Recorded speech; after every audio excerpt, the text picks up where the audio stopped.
CTV Edmonton, local breaking news with Connor Hogg. Good evening. Smoke filled the Edmonton skies again tonight. This time, the smoke was billowing from an industrial park on the city's south side. 6 fire crews were called to the scene on 60th Avenue between 95th Street and 97th Street this evening. The call came in just before 6 p.m. EPS, EMS, and utilities were called as a precaution in addition to fire crews. North Edmonton is drying out after yet another severe rainstorm. For the second time in a week, Yellowhead Trail was partially closed after underpasses flooded. Early this morning, emergency crews helped people escape the flooding. CTV's Nirmanisa reports. Firefighters gear up for a water rescue on a flooded city street. Last night's storm flooded several underpasses, including this one at 127th Avenue and 127th Street. 3 vehicles were caught in the water, with one driver needing rescuing. Because the water was all the way up to here. So all the way from there. Flash flooding also struck this North Edmonton neighborhood. Water that first overtook the street and alley by Ivan Romanchuk's home eventually made its way into his basement. And I think just like this, the sewage system just got clogged up and just started bringing everything back into people's houses. Neighbors spent the morning clearing out debris. Everything went back into the drainage system. And then we just pumped out everything we could, but like still, probably have to change out all the floors. A lot of stuff is ruined. Edmonton's mayor says these intense summer storms are becoming more common. We knew that a 1 in 100 year flood 20 years ago is now a 1 in 20 year or 1 in 10 year flood. Andrew Knack says in 2019, changing weather patterns prompted City Council to approve a $1.6 billion flood mitigation program. And so we've been down a path already, and I think this just reinforces why we need to finish that work. So the work started 7 years ago. It's got at least another 8 years to go. Until then, drivers and homeowners will have to keep their guard up. That was CTV's Nirmanisa. The city says as part of the ongoing Yellowhead Trail freeway conversion, significant improvements are being made to drainage infrastructure to prevent future flooding. The overnight storm also took a toll on a North Side junior high school. Parts of Killarney School's roof was torn off by wind, and the school's interior faced flooding. Edmonton Public Schools says it happened early Wednesday morning. Debris and pieces of the roof are scattered around the school, including on the 102nd Avenue Road. The north section of the building's roof seems to be the most damaged. Edmonton Public says several classrooms have been flooded. A local teacher from a different school in the area says that could make it hard to prepare for the upcoming school year. My first thought would be like whoever's classroom this is, what sort of stuff's been damaged. And then of course, we're a few months away, but still coming up on the beginning of the school year. That's going to be a significant amount of work to try and fix before students are coming in fall. Work is now underway to clean up and make repairs. Edmonton Public is asking school staff and families to stay away from the building while that work is done. The Telus World of Science says it could be closed until November due to significant flooding from last Friday's storm. The Science Centre says water contamination means anyone entering damaged areas has to wear proper equipment and follow safety protocols. Flooring, cabinets, drywall, and other materials will need to be replaced in many areas. Most programming and operations are paused. Anyone who paid for camps, programs, IMAX shows, and events scheduled through September 30th will be contacted about refunds.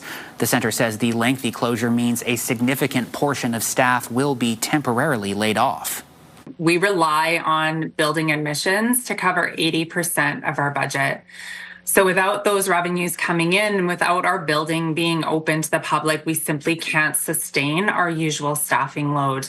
So we made the very difficult decision today to lay off 147 staff members at the Science Centre temporarily, but that represents about 68% of our workforce. So it has had a huge impact.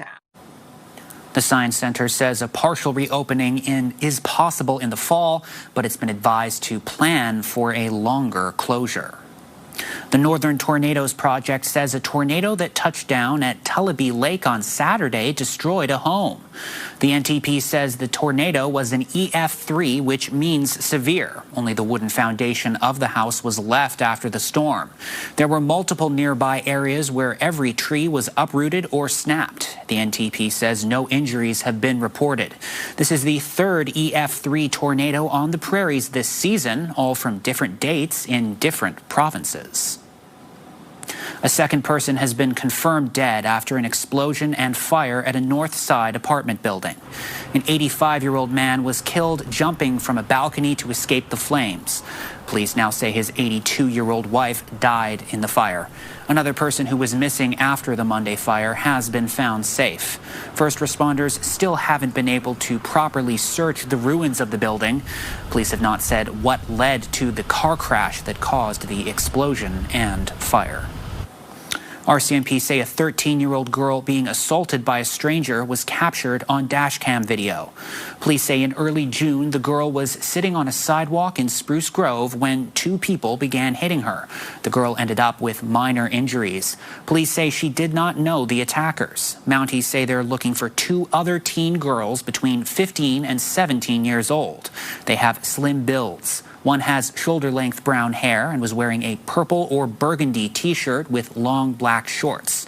The other girl also has shoulder-length hair and was wearing a black jacket and gray sweatpants. A judge is extending an order freezing millions of dollars worth of assets belonging to a prominent Alberta separatist leader. The order stems from a legal battle between Jeffrey Rath and Tall Cree First Nation about a trust Rath was overseeing. The First Nation alleges Rath misappropriated funds. While legal proceedings play out, a judge granted an injunction freezing $8.5 million of Rath's assets, and today that was extended. The judge says there was evidence Rath could take steps to frustrate the process of locating the missing money. One legal expert says this type of injunction is highly unusual and is rarely granted. And there's reason to believe that the person against whom it is sought will dispose of the assets illicitly if they're given notice of the order. It being ordered against someone's own former lawyer with whom they have a trust relationship is truly exceptional. None of the allegations have been tested in court. Rath declined to comment. A judge has ordered a mining company to pay $360,000 after a worker was killed on the job. In 2023, a worker at a mine site west of Edmonton was killed while clearing water and ice from piping. Last week, Prairie Mines and Royalty pled guilty to failing to ensure the safety of a worker under the Occupational Health and Safety Act. OHS says 11 other charges were withdrawn. The company will pay $360,000 to the Alberta Mine Safety Association. The provincial government has set up a complaint line for bike lanes. You can now fill out a form online to share your concerns about bike lanes. Transportation Minister Devin Dreeshen says he wants to hear about how they may be creating traffic congestion, hurting businesses, or affecting emergency response times. The minister has said legislation is coming this fall. He has not provided many details about what it may include. Last year, Dreeshen joined City Councillor Karen Principe to raise concerns about removing car lanes to add bike lanes along 132nd Avenue. The province is changing how students can access financial aid. Post-secondary students will soon have to kick in twice as much as they used to toward their studies. And now, parental and spousal income will be factors too. CTV's Tyler Barrow has more. Students seeking financial help have a few more obstacles. For the upcoming academic year, those seeking financial loans will have it calculated based partly on what their parents or spouse earns. Sayaj Singh took on over $10,000 in student loans last year. The second-year University of Calgary computer science student agrees with the move to help those who need it more. Parents' incomes, tailoring them based off of that is helpful because there are some students who are going to struggle to pay more. However, the school student union is pushing back.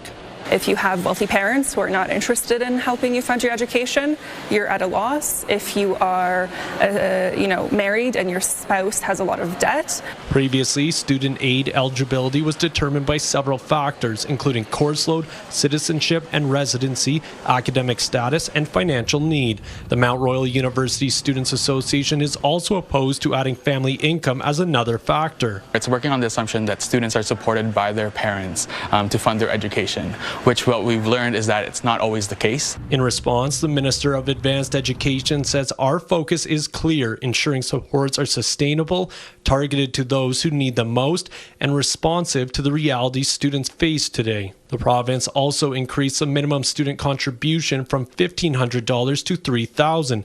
That money is what students are expected to contribute to their school costs. Required to contribute more of their own money to cover the cost of their education, and it is going to be harmful. Working longer hours, which will impact their mental and physical health. That's if they can find work. Currently, youth unemployment sits at nearly 16% in Alberta, well above the national average. Singh has applied for 10 minimum wage jobs with no luck and understands how hard it is to pay for school. I just wish it was easier to get a little bit easier to get a job in this economy. Tyler Barrow, CTV News, Calgary. There are some major downtown road closures coming up for construction, including a full closure of the low-level bridges this weekend. Tomorrow, between 7 a.m. and 3:30 p.m., Connors Road, Scona Road, and the low-level bridges in both directions will go down to one lane. Friday night, the low-level bridges will fully close. That will last until early Monday. The James McDonald Bridge will be open. Other temporary closures in the area will happen during off-peak hours. Also this weekend, 99A Street will be closed between Scona Road and the low-level bridges. That will last until 11 p.m. on Monday. Argentina is heading to the FIFA World Cup final after beating England today. Soccer fans gathered downtown to watch the World Cup semi-final this afternoon. Argentina defeated England 2-1, scoring both goals after the 85th minute. England fans watching the game say despite the loss, it was a chance to get together with the community. Even just last Saturday, we had 700 out. If we somehow get through today, we'll have over 1,000 out. That's not in question. We are the best fans in this city, obviously apart from the Canadians. The FIFA World Cup final is this Sunday. Argentina will take on Spain. Funky food and thrilling rides return to Edmonton for K-Days this week. CTV's Miriam Valdez-Carletti has more on what's new on the Midway. It might not look like much, but the grounds of the Expo Center are being transformed into a land of fun. We are very close to opening the doors to the 10 best days of summer. When Edmontonians think about our summer season, we think of K-Days. The summer spectacle will welcome thousands of visitors to enjoy live music, thrilling rides, and delicious food. Chief Daddy's Indigenous Cuisine is one of the 70 food vendors you can try. We're gearing up, right? And then it's becoming more of a reality. It doesn't really hit you until the day before, day of. The food truck was inside the Expo Center in past years and is now bringing its flavor to the main grounds. Our bannock makers, she's anticipating, making anywhere from 6 to 1,000 bannock a day. Last year, more than 760,000 people took in the sights and sounds of K-Days. Whether you come for the concerts, the robotics, the art, the food, the Midway, or something new from a local vendor, there truly is something for everyone. New this year, K-Days will be holding a tasty competition. For the first time ever is an ice cream eating contest. So that's going to be happening right here in Klondike Park on the first day of K-Days. Following your day at the fair, you can dance the night away to dozens of artists. Ty Dollar Sign is opening for us on the first day. Baby No Money is here. Pennywise, Mother, that's one I'm really excited for. Classic events are also returning, like the pancake breakfast to kick K-Days off. Our culinary team is really used to feeding lots of people, so breakfast for 5,000, not something they do every day, but they've got a lot of practice. The gates at K-Days open at 9 a.m. on Friday. You can get tickets online or on site. Miriam Valdez-Carletti, CTV News, Edmonton. Coming up next, the Snowbirds make their final flight over Edmonton, a farewell to the current fleet, ahead of the plane's retirement. And also just ahead, a classic board game and movie comes to life at the Jubilee Auditorium. We have so many people that are a fan of the movie, a fan of the board game, and it's so much fun to enjoy that with everyone. Good evening, folks. It was a hot one today. Temperatures across the province in the mid to high 20s for daytime highs. Here in Edmonton, 26, but it felt in the 30s with the humidity. Near 30 without the humidity tomorrow. Those details in just a few minutes. Programming brought to you by James H. Brown Injury Lawyers, the heavy hitters of injury law.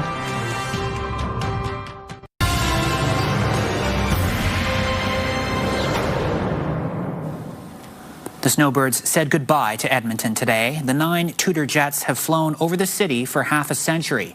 Now the jets are retiring to make way for newer models. CTV's Curtis Goodrum has more on the future of the Snowbirds. Okay, above the very fancy house over there up top. Oh, I see them. There you go. For the past 50 years, Edmontonians have been pointing at the skies on the lookout for these planes. The Snowbirds had one last flight over Edmonton before retiring the current fleet of Tutor CT-114 jets. This is a bit of a farewell tour for this aircraft, that's for sure. So we're trying to overfly as many communities as we can. Canadians have been staring at it for many, many decades, and not everything lasts forever. So unfortunately, we knew this day was going to come eventually. The jets will be replaced by CT-157 Siskin 2. They are expected to start flying sometime after 2030. The Siskin 2 is a propeller plane, making powerful sounds like this a thing of the past. They're iconic. I think they're woven. They should get their place on Canadian currency. They've been around for a long time. The Snowbirds is something to be proud of. They're so cool. And even as somebody who's not really that interested in airplanes and the military, I still find them absolutely fascinating. The planes also made an early impression on one Snowbird pilot and shaped his life path. I have vivid memories of seeing the Snowbirds for the first time in Montreal when I must have been 8 years old. It definitely was a reason why I was interested in a career in military aviation. The Snowbirds will perform at air shows across the country for the rest of the 2026 season, saying goodbye to generations of Canadians. Thanks for decades and decades of thrilling Canadians. The Snowbirds will land on the tarmac for one final time in Abbotsford in August. Curtis Goodrum, CTV News, Edmonton. Flight attendants at WestJet have voted overwhelmingly to authorize a strike.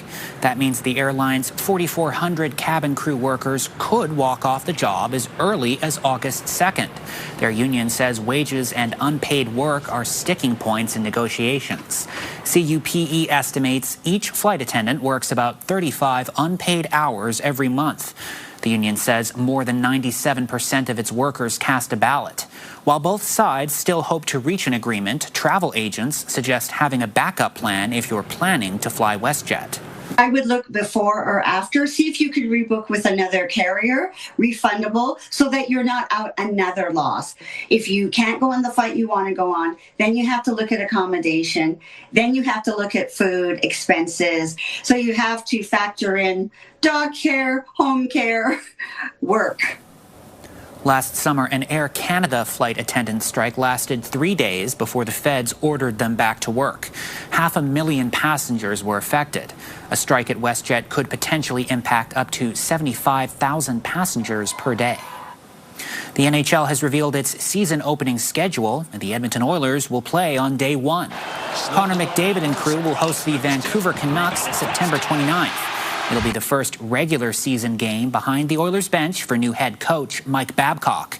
Several new players will likely be on the ice, including defenseman Ryan Shea and perhaps a new goaltender. The complete 2026-2027 schedule will be released tomorrow. Some actors are hoping you'll come see their play with your tickets at the Jubilee with friends and family. And we have so many people that are a fan of the movie, a fan of the board game, and it's so much fun to enjoy that with everyone. Since September, Broadway across Canada has been bringing Clue to stages across the country. The show includes all the board game characters and weapons, as well as famous quotes from the 1985 film. We're told the set changes more than the characters' wardrobes. The set is something I would pay attention to. It's almost like another character. For us, there's 19 hidden doors and panels throughout the entire show, and it's constantly moving. I think the math is that you're seeing a new set every 2 minutes. The show runs until Sunday. Unlike the 80s movie, this play has only one ending. Coming up after the break, the summer heat is here, and human Edmontonians aren't the only ones looking for ways to cool off. So our seals and our otters, we like to feed them in the pool to encourage them to be out in that cool water. Thursday on Your Morning, Alberta is pushing to become a hub for AI data centers. We'll talk to an energy analyst about where that power is coming from and the impact it could have on the grid. Your Morning Edmonton, weekdays. Programming brought to you by the Alberta Securities Commission. Visit checkfirst.ca. Welcome back. A couple degrees above average today. As mentioned earlier, it felt in the low 30s once you factored in the humidity, all kinds of severe thunderstorms once again across the province. I think tomorrow we'll get a bit of a break. Most areas just mainly sunny skies. I'm not saying there's no chance of a storm tomorrow night, but it's a very, very low risk. Friday, increasing cloud through the day. We'll see some storms bubble up, potentially some severe thunderstorms here off to the west Friday afternoon, and the potential for storms, possibly severe thunderstorms in the Edmonton area once again Friday night. Saturday night could see some more storms. Temperatures in the mid-teens tomorrow morning in east central northeastern Alberta. 10 for Grand Prairie, about 13 in Red Deer. You're in the high 20s tomorrow across the northeast, around 30 or into the low 30s in the northwest. Almost everybody feeling 2 to maybe 5 degrees hotter once you factor in some humidity. After all the rain that we've had lately, that humidity is incredibly high. Some fog patches in the Coronation region overnight tonight and early tomorrow morning. We may see some fog patches in parts of the Edmonton area, especially outlying areas, low-lying spots through the morning hours. Mainly sunny for the bulk of the day, though, up to about 29. Probably feeling low to maybe mid-30s with the humidity. 29 on Friday, chance of some storms Friday evening. Partly cloudy, 27 on Saturday with the chance of some late-day storms, and then low to mid-20s Sunday, Monday. I think we get a bit of a break Sunday, Monday, Tuesday, and then the parade of evening thunderstorms returns for the middle to the end of next week's temperatures sit in the mid to high 20s. As for tomorrow, enjoy a day of sunshine and heat. That is your forecast. Football Alberta is helping break barriers with a new program aimed at getting girls into the sport.